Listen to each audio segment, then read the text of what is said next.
हाँ, अब आगे रेडियो सक्रियता में हम दो नाम पढ़ाए थे आपको, शायद यहाँ पे मिट गया है।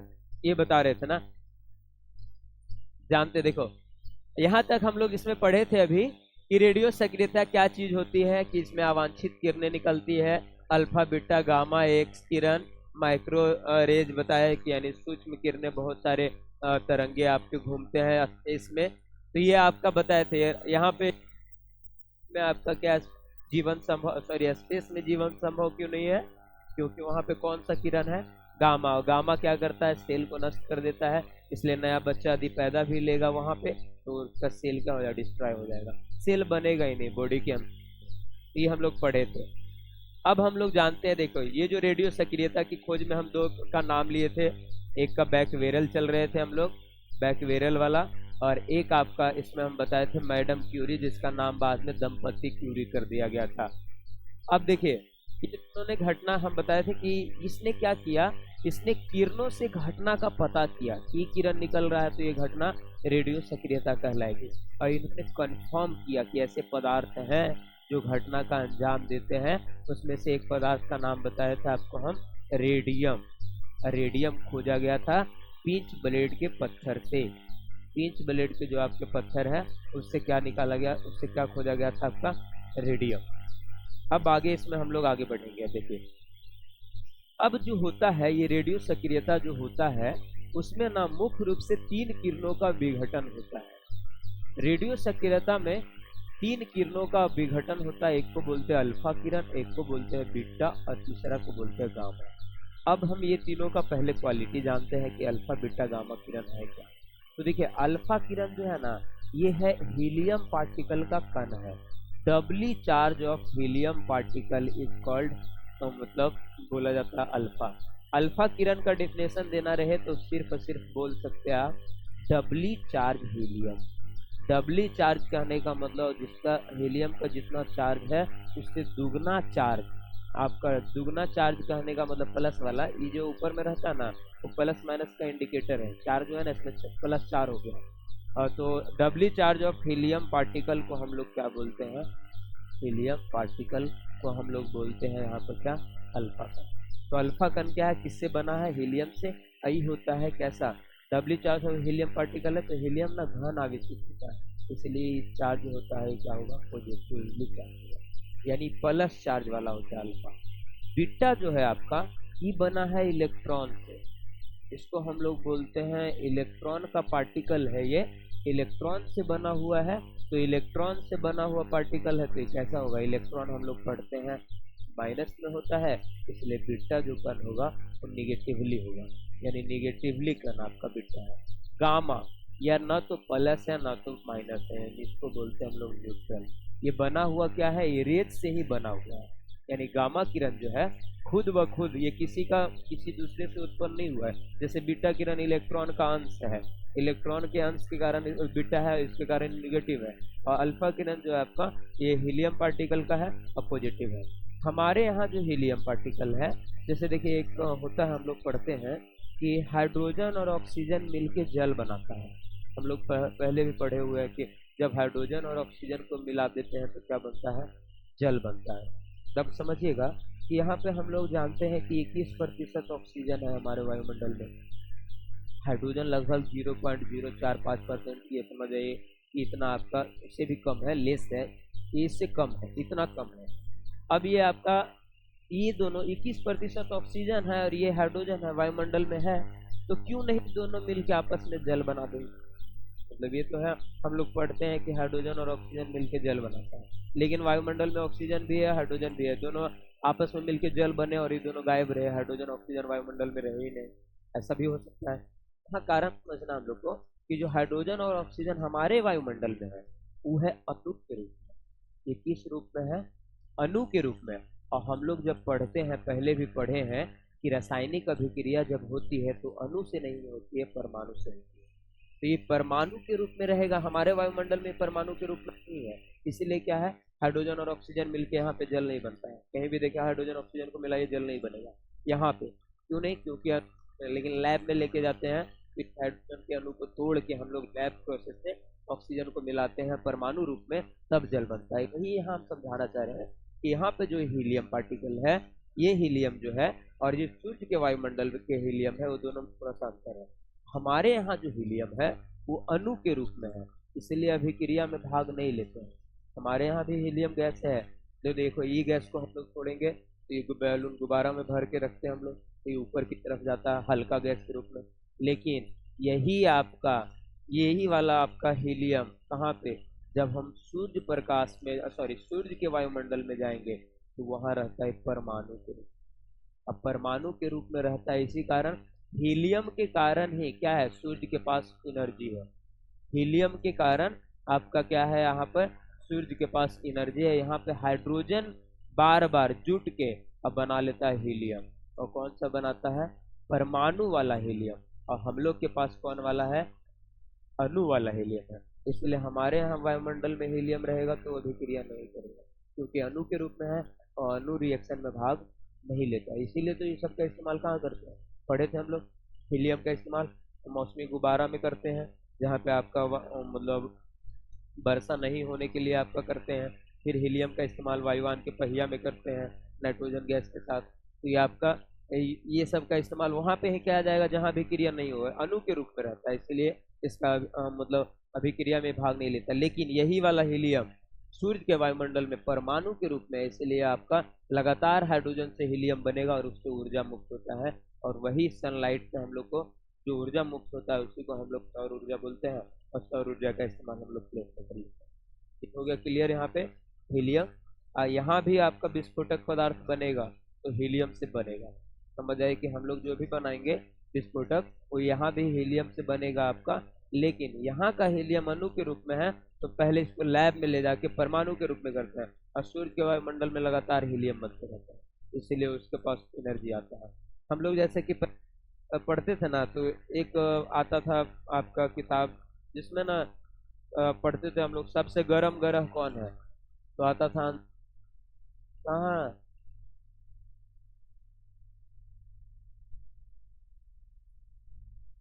हाँ उसको फर्क ही करो, लात ऐसे, हाँ लात ऐसे हैं? ये कहाँ थे, कहाँ देखो भुलवा देता है। इसके बीच में आप भी बोल सकते हैं ऐसे, मतलब साइलेंट मतलब रहना कोई जरूरी नहीं है। ये लाइव क्लास नहीं है, चाहिए नहीं है। जब क्लास में हम लोग पढ़ रहे हैं तो क्लास की तरह पढ़ेंगे, ऑनलाइन की तरह। ऑनलाइन में क्या होता है, रिपीटली चल रहे हैं तो चल रहे हैं, उसमें ऐसा नहीं चलेगा। तो यहाँ आप कोई भी सवाल उवाल रहेगा तो पूछ सकते हैं इसी बीच में। कहाँ जा रहे थे तो भुलवा ही दिया है।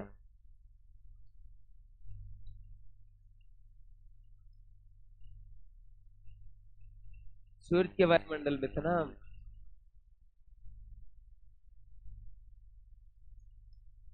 और कुछ बता रहे थे,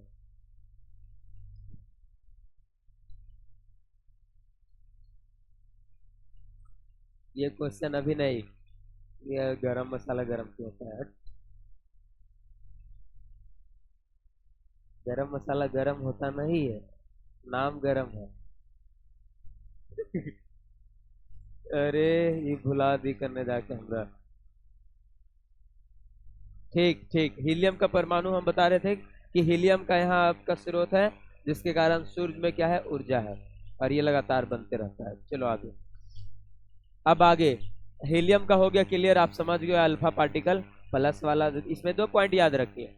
ऑब्जेक्टिव क्वेश्चन यहाँ से बनता है कि अल्फा पार्टिकल कैसा होता है, घन आवेशित, ऋण आवेशित, उदासीन। ये आपका क्या है, इसको बोलते हैं उदासीन, न्यूट्रल को यहाँ पे बोला जाता है उदासीन है ये। तो ये आपका प्लस चार्ज वाला होगा, और याद रखना है कि अल्फा पार्टिकल किसका अंश है, हीलियम का है। हीलियम का डबली चार्ज है, हीलियम है।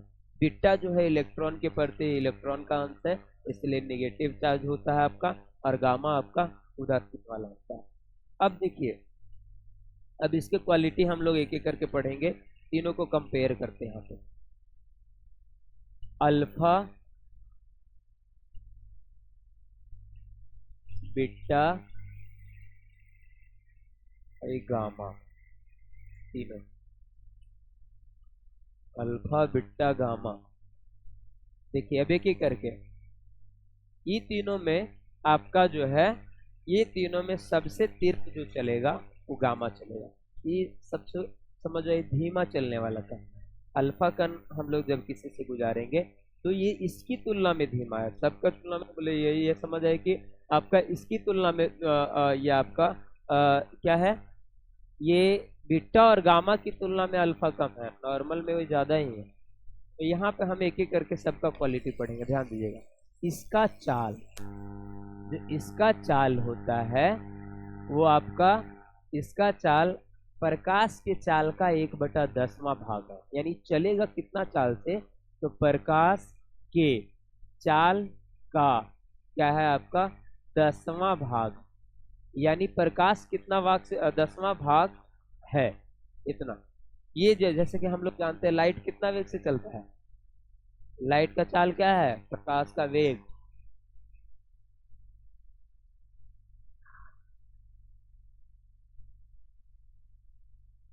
हम तो पढ़ा ही रहे, हम पूछ रहे हैं तुम लोग से, नॉर्मल सी बात है कि लाइट का वेग कितना है, तुम जितना चलते हो उतने से चलता होगा ना, लाइट कितना चलते हो तुम, ऐसे चलते हैं, लाइट थोड़ा ऐसे चलता होगा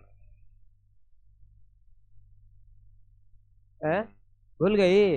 यही देखो, पढ़ाइए ना, गप करवा रहे हैं, यहू पता ना है कि प्रकाश कितना चलता है। गुड, एक लड़का अभी सिंसियर निकला, तो आप लोग भी की बोले अभी, बताइए बताइए यार।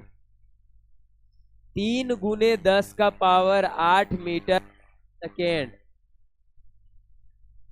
हाँ, यही आप है, या फिर इसी को हम लोग बोलते हैं 3 लाख किलोमीटर पर सेकेंड। यहू याद था तो कहाँ, पेटवा में था ना, अब पेटवा में था, खाना वाना खा रहे हैं अभी 2-3 दिन से, फंक्शन वाला शादी वाला अंदरे रह जा रहा है, बाहर आइए नहीं रहा है। तो मिस के शादी में जाना ना है, पहुंचना है, ये ना है?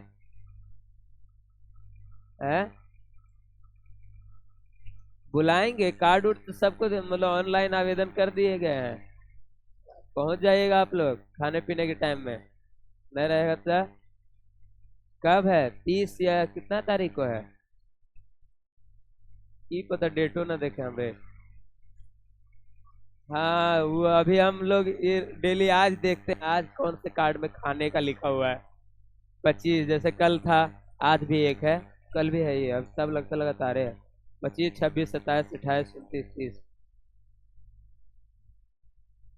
घर में खाना नहीं कैसे बनेगा, हाँ ये बोलो, तुम लोग का भी तो आया हुआ है,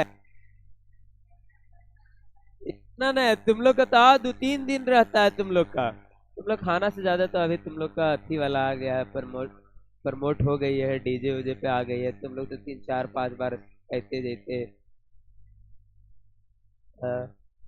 प्रमोशन तुम लोग ले लिए है। अब डीजे पे लड़का नाच कहाँ रहा है, लड़का को भगवा दिया इन लोग, हैं, लड़का को भगा दिया है। ना काहे ला आगे कह रहे लड़का, तू ही सब आगे एकदम लेनी, अब लड़का ना पीछे रहेगा कि, हाँ, काम कैसे रहेगी, लड़का लोग से अभियो ज्यादा है, लड़का लोग 4 गो है, तू सब 10 गो है, सब ऐसू जा, आगे आगे छोड़ो इधर। इसका चाल प्रकाश के चाल का 1/10 भाग, यानी समझ जाओ कि प्रकाश का चाल है 3 × 10⁸, तो इसका हो जाएगा 3 × 1 भाग कम गया, 10वां भाग, तो 10 से भागा देंगे, जब देखो 10 से भागा देंगे तो 1 भाग कम जाएगा, यानी 3 × 10⁷।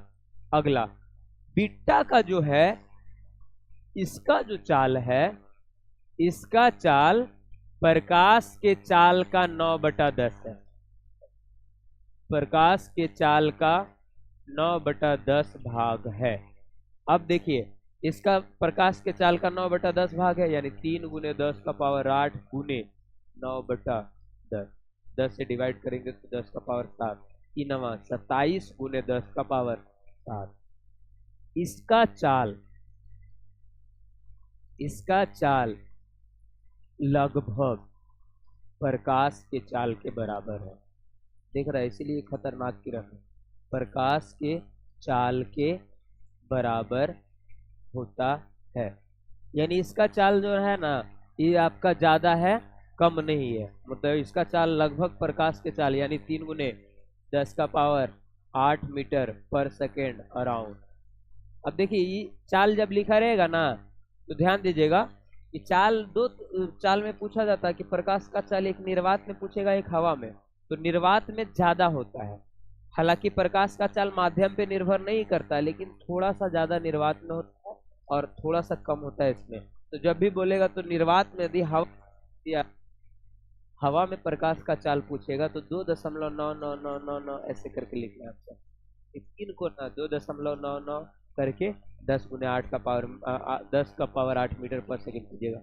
ये निर्वात में ऐसे तो हमेशा हर जगह यही रहेगा, लेकिन कभी कभी क्वेश्चन को टफ करने के लिए, आपका लेवल को थोड़ा मतलब ये करने के लिए कर देता है हवा में। और कॉम्पिटिटिव एग्जाम में जब क्वेश्चन बनाएगा ना, तो सीधा सीधा नहीं बनाता है, वो क्या करता है, ये हवा में दे देगा और बोलेगा हवा में, तो 2.99 हो जाएगा वहाँ पे। 3 नहीं होता, क्योंकि हवा में थोड़ा सा अवरोध है, प्रकाश का चाल मतलब रुकता है। हालांकि प्रकाश का गमन करने के लिए माध्यम की आवश्यकता नहीं है, ध्वनि के लिए है, लेकिन इसके लिए नहीं। अगला, इसका वेधन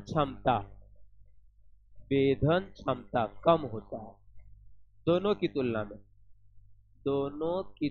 में कम होता है। अब ये भेदन क्षमता क्या है? भेदन क्षमता का मतलब ये है कि कोई दीवार आपका मोटा वगैरह दीवार बनाए और उससे किरण को गुजारे तो भेद पाता है कि नहीं। पार कर जाने की क्षमता को भेदन क्षमता बोलते हैं। ये ना बीटा और गामा की तुलना में कम भेद पाता है।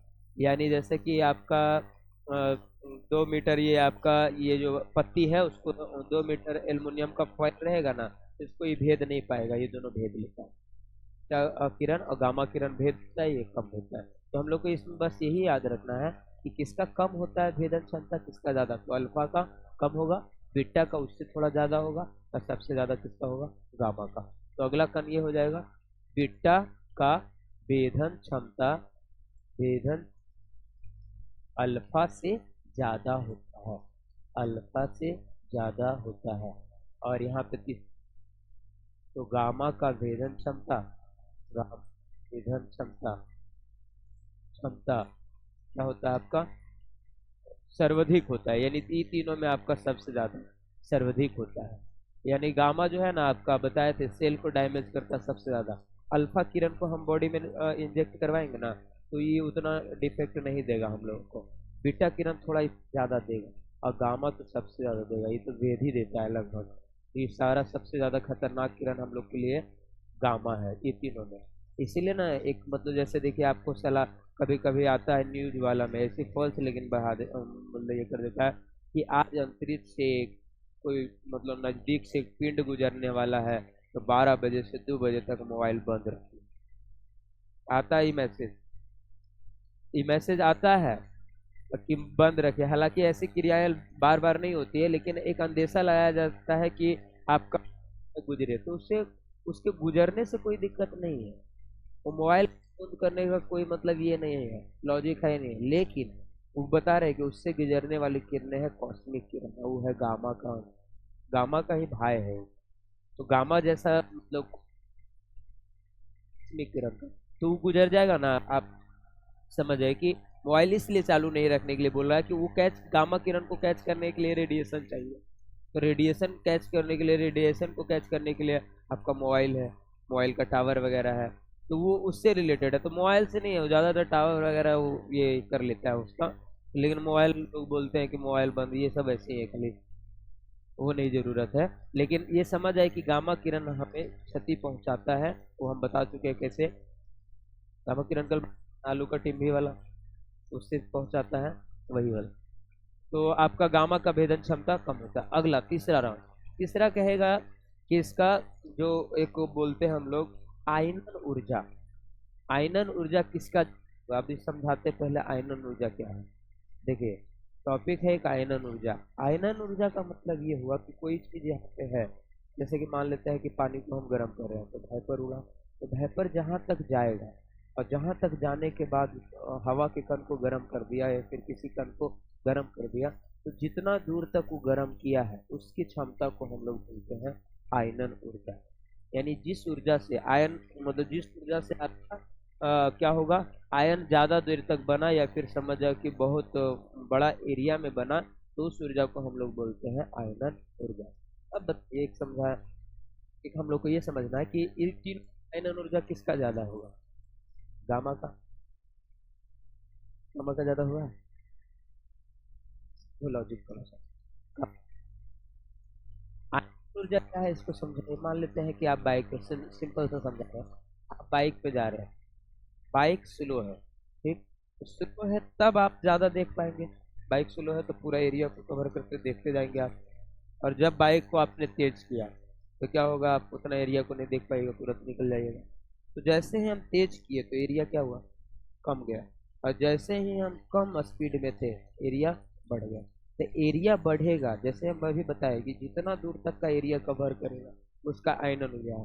तो एरिया बढ़ रहा है तो एरिया बढ़ेगा तो आयनन ऊर्जा, लेकिन एरिया बढ़ेगा कब, जब वेग होगा कम। किसका वेग कम है, अल्फा का सबसे कम है, इसलिए आयनन ऊर्जा पूछेगा किसका ज्यादा होगा, अल्फा का। आयनन ऊर्जा मतलब जैसे एक और आयनन ऊर्जा को समझना है तो ऐसे समझिए कि एक आपका कांच का दीवार है, उस पर हम पत्थर से मारे तो कांच का बहुत सारा एरिया ये होगा। पत्थर कम वेग से जाता है, लेकिन जब हम गोली से मारेंगे उतना ही छेद करेगा। यानी आपका क्या है, जब तेज है, जब गति ज्यादा है तो आयनन ऊर्जा उसका कम है, और जब गति कम है तो आयनन ऊर्जा ज्यादा है। यही पॉइंट था। तो आयनन ऊर्जा में हम लोग पॉइंट बनाएंगे, इसका आयनन ऊर्जा कम होता है, इसका आयनन ऊर्जा ज्यादा होता है, कम नहीं, इसका आयनन ऊर्जा ज्यादा होता है। यहाँ पे चलेंगे, इसका आयनन ऊर्जा, इसका आयनन ऊर्जा से कम होता है, अल्फा से कम होता है, और इधर इसका सबसे कम होता है। इसका आयनन ऊर्जा, आयनन ऊर्जा सबसे कम होता है, कम होता है। आयनन ऊर्जा का मतलब सीधी समझ आएगा आपको, माइंड में ये ध्यान रखना कि एरिया, जितना एरिया कवर करेंगे हम, आयनन ऊर्जा ज्यादा होगा। कोई आदमी पैदल चल रहा है, कोई आदमी कार वाला का, क्योंकि ज्यादा एरिया हम लोग देखेंगे, उन लोग तो आया निकल दिया तुरंत, एरिया भी नहीं देख पाएगा। तो इसका आयनन ऊर्जा आपका सबसे कम होता है। 3 पॉइंट यहाँ पे हो गया, आगे भी इसमें पॉइंट है।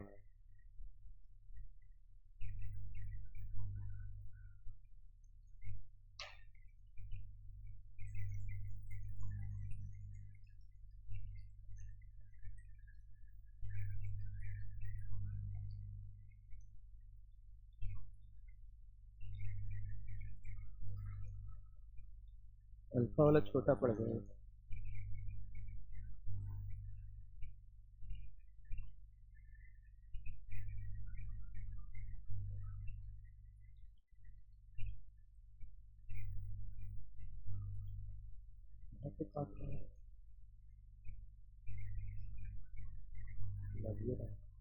चलिए यहाँ पे है आपका अल्फा रखते हैं, फिर बीटा रखते हैं, गामा रखते हैं। अब देखो तीनों में सेल नष्ट करने का आ जाएगा, इस सबसे ज्यादा सेल कौन नष्ट करेगा आपका, तो गामा किरण सबसे करेगा। यहाँ पे लिखेंगे ये सजीवों के कोशिका को नष्ट करते हैं, ये कोशिका को नष्ट करते हैं। इधर वाला पॉइंट में ये सब नष्ट तो सब करेगा, लेकिन ज्यादा करेगा ये। तो ये सजीवों की कोशिका को, सजीवों के कोशिका को अल्फा की तुलना में ज्यादा नष्ट करता है, तुलना में ज्यादा नष्ट करता है। और ये सजीवों की कोशिका को सबसे ज्यादा नष्ट करता है, सजीवों की कोशिका को सबसे ज्यादा नष्ट करता है।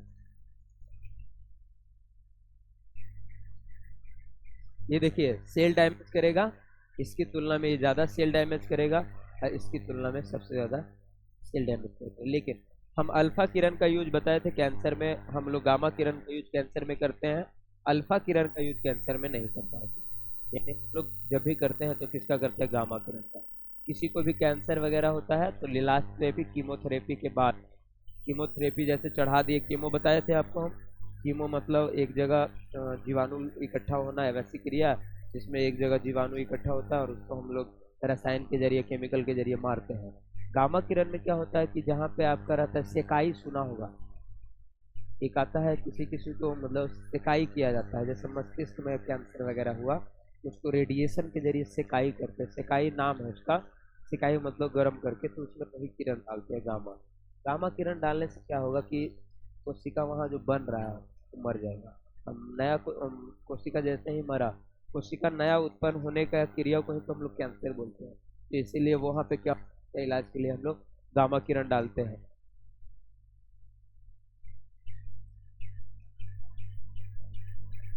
हाँ, नहीं पूरा बॉडी का नहीं।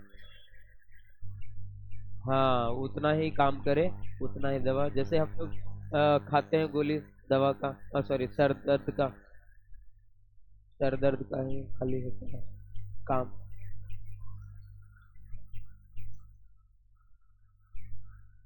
लेजर से नहीं जाएगा वो। हाँ, लाइट से नहीं, मतलब बाई मशीन से उसको। हाँ, तो उसके सेल को डैमेज कर देगा।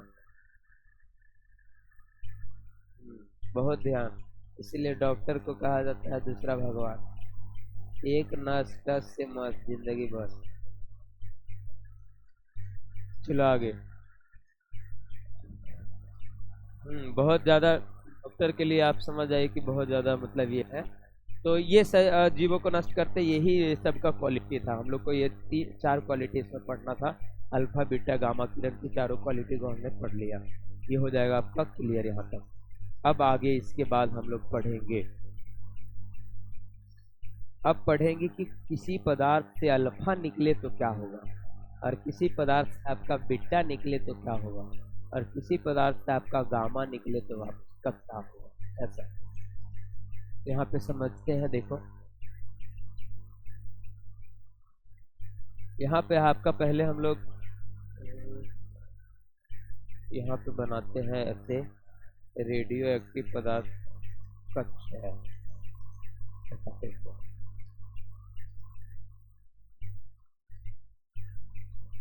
देखिए रेडियो सक्रिय पदार्थ का क्षय होना, क्षय कब होगा, जब ये किरण निकलेंगे।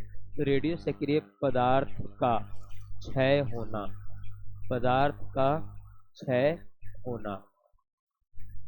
अब देखिए रेडियो सक्रिय पदार्थ जो आपका है, इसमें हम बताए थे लगातार अभिक्रिया होती रहती है, इसके नाभिक लगातार टूटते रहते हैं, तो क्षय होता है। तो क्षय दो तरह से होता है, एक होता है प्राकृतिक क्षय, एक होता है आपका कृत्रिम क्षय।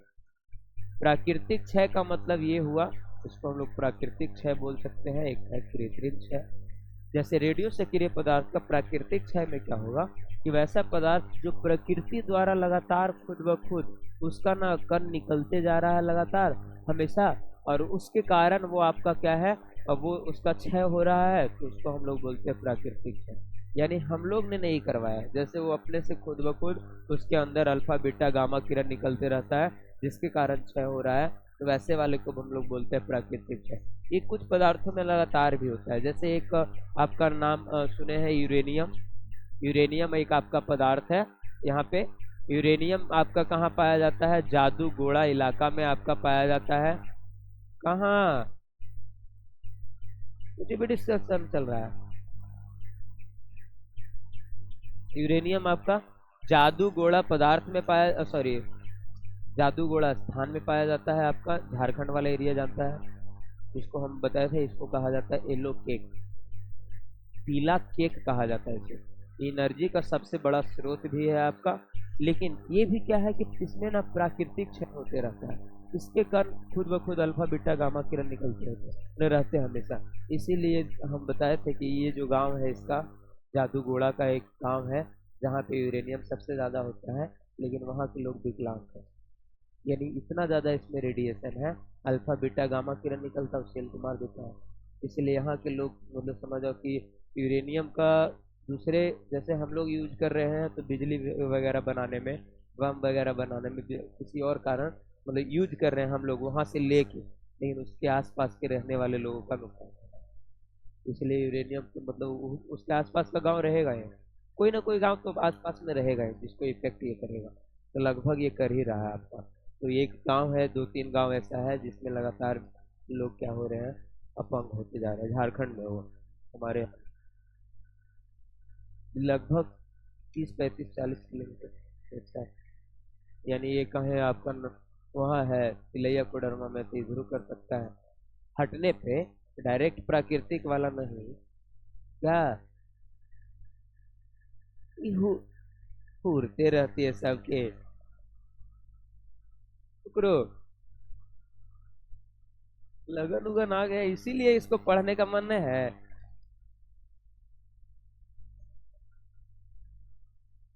वाह, तो ये आपका है प्राकृतिक क्षय। हर एक वस्तुओं में प्राकृतिक, हल्ला नहीं कीजिए, हर एक वस्तुओं में आपका प्राकृतिक क्षय होता है। कुछ वस्तुओं में आपका नेचुरल क्षय के दौरान दिक्कतें आती है, कुछ वस्तुओं में आपका नेचुरल क्षय के लिए दौरान ये आता है। एक जब छोटा बच्चा होता है, मतलब बहुत छोटा बच्चा, मतलब अभी जैसे पैदा उदा लिया है, छठियारी उठियारी हुआ उसका, उसके बाद एक आध महीना हो गया, एक आध महीना जैसे हुआ है, उस दौरान बच्चा हंसता है। तुम लोग समझता है कि बच्चा क्यों हंसता है? बच्चा का रोने का क्रिया हम लोगों को पता है कि क्यों रोते हैं, जब उसके बॉडी में कुछ कमी हो जाती है। बच्चा हंसता कब है? जब कोई उसके बॉडी में कमी ना हो, लेकिन ऐसा नहीं है। बच्चे के अंदर लगभग 16 से 17 घंटा उत्सर्जन की क्रिया होती है। यानी वो 16 घंटा उसके, जैसे कि जो बच्चा है उसके पेट में ना एंजाइम जो एक्टिव है, उसके पेट का जो एंजाइम एक्टिव रहता है वो सारा गैसीय एंजाइम है। इसीलिए बच्चा जब हंस रहा है तो समझ जाओ ना, उसके अंदर का जो गैस है वो लीकेज के रूप में बाहर आता है। यानी वो जब हंस रहा है तो समझ आए उसके अंदर कौन सा क्षय हो रहा है, प्राकृतिक क्षय। और लगातार 16 17 घंटा उसके यहाँ होते रहता है हमेशा। उसके सारे एंजाइम कैसे हैं, गैसीय है, और गैसीय एंजाइम ज्यादा काम करता है, इसलिए वो हंस रहा है तो समझ जाओ एक क्रिया कर रहा हूँ। समझ रहा ना, लीकेज पे है वो, उसके अंदर का लीकेज क्रिया चालू है। हम लोग समझ रहे हैं हमरा देख के हंस रहा है, कुछ नहीं ऐसा। वो हंस रहा है और उसके हंसने के दौरान, मतलब उसी दौरान उसका एंजाइम, दोनों एंजाइम एक्टिव रहता है, लीकेज वाला भी और ये भी। वो प्राकृतिक क्षय का एग्जाम्पल बताया। तो इसके अंदर अपशिष्ट पदार्थ जो प्राकृतिक रूप से बन रहा है वो क्षय होता रहता है। तो यह प्राकृतिक क्षय। एक हम लोग क्षय करवाते हैं, इसको हम लोग बोलते हैं कृत्रिम क्षय। यानी हम लोग जबरदस्ती उससे निकलवाते हैं किसी पदार्थ से अल्फा बीटा गामा किरण, जैसे कि बिजली बनाने के दौरान होगा, वो प्राकृतिक क्षय नहीं होगा, कृत्रिम क्षय होगा।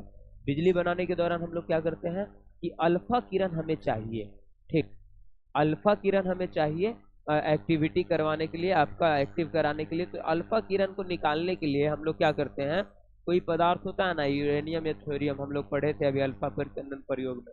यहाँ पे आपका थोरियम पदार्थ रहता है ना, उस पे हम अटैक करवाते हैं। अटैक किससे कराते हैं, मंदक वाले से, इसको बोलते हैं भारी जल।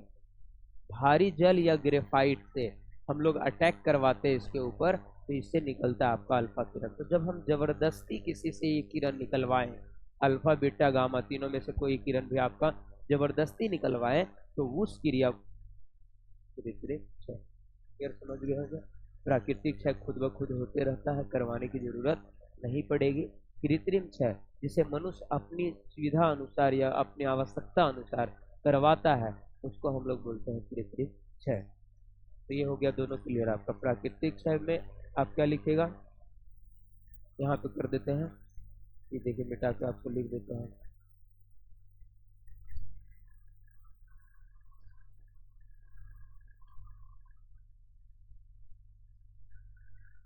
यही नोट वाले में क्या होता है कि लिखना नहीं पड़ता है, तो लिखा हुआ रहता है तो थोड़ा सा टाइम बचता है। आपका टाइम 12th में बचवा लेंगे हम। मतलब लिखने की जरूरत इतना नहीं। हाँ, नोट्स बनवा रहे हैं, कॉपी वाला जो है ना उसको पीपीटी में करवा देंगे ना तो आसान पड़ेगा। हाँ, टाइम बचेगा। अब कोर्स इसीलिए तो बोले 2-3 महीना में तो रिपीट ही देंगे। कृत्रिम 6, और उसके बाद रिवीजन वगैरह होगा। तैयारी आपका ज़्यादा बेटर होगा, लेकिन कोशिश कीजिएगा कि आप बेटर होइए। 11th में वो नज़र नहीं आया, 11th में वो चीज़ें क्या। हाँ, तो सेट तो बना हुआ है अभी भी। ऑब्जेक्टिव क्वेश्चन चैप्टर वाइज बना हुआ है, अब बन गया है। सब्जेक्टिव क्वेश्चन भी चैप्टर वाइज बन गया, खाली बस नोट्स बनना बाकी है। प्राकृतिक 6, वैसा 6 जो प्रकृति में, जो प्रकृति में खुद ब खुद होते रहता है, खुद ब खुद होते रहता है, होते रहता है। चलिए हो जाएगा प्राकृतिक 6। अगला है कृत्रिम 6, वैसा 6 जो, वैसा 6 जो मन, मनुष्य, क्या हुआ आप लोग को, इन लोग को परेशान नजर आ रहे हैं। जाना है स्कूल, स्कूल तो बोलिए ना, ऐसे में की हिलाते हैं। तबे ना हम बोले, अब लड़का हो गया लड़की का गुण ले लिया, लड़की लड़का का है। टाइम तो हो गया, टाइम हुआ है लेकिन।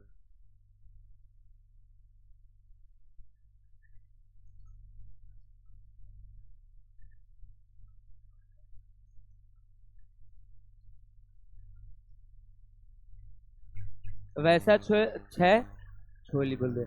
वैसा 6 जो मनुष्य अपनी आवश्यकता अनुसार रेडियो सक्रिय पदार्थ का, रेडियो सक्रिय पदार्थ का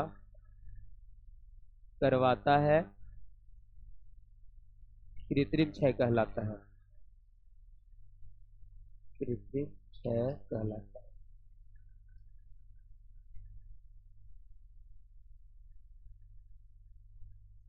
चलिए दोनों हो गया आपका क्लियर, प्राकृतिक 6 और कृत्रिम 6। तो अब जो हम लोग पढ़ेंगे आगे वो आपका क्या रहेगा, कृत्रिम 6 क्या कहता है, यही तक रहना जाए।